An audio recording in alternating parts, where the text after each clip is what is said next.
Okay, guys. So here we are with a quick update on the red cherry shrimp tank. This will be the last time you see the tank this way. We are going to restart this tank. Um, if you've watched the previous videos, you know that I've had some initial issues with this tank when I first started it. This one and the Sunkist tank. Both of them suffered from some pH issues that I had thought I had resolved. Um, I spent a lot of time trying to exhaust the fluval stratum buffer that I had put in here. I wish I had known at the time. I didn't.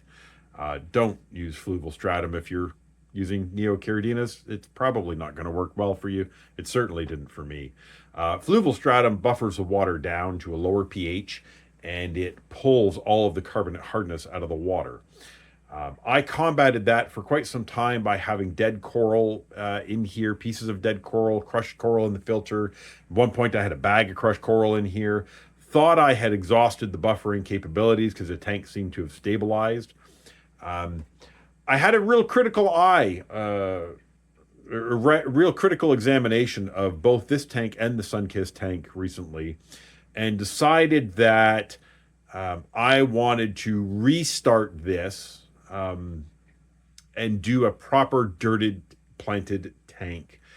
I don't want to continue to fight my substrate. I want my substrate to work for me, not against me.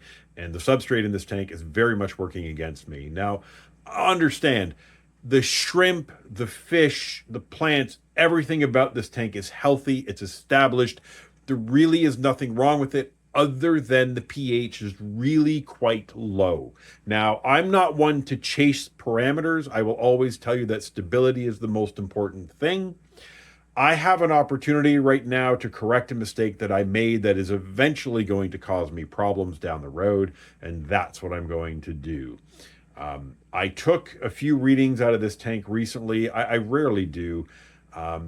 And I realized that most of the carbonate hardness is gone now out of this tank, and the pH is descending again, which means I need to make a decision. Do I leave it and hope that it stabilizes at a level where the shrimp will be okay? Do I continue to combat it by adding crushed coral again, which I really don't want to do? So I've decided we're going to restart this tank.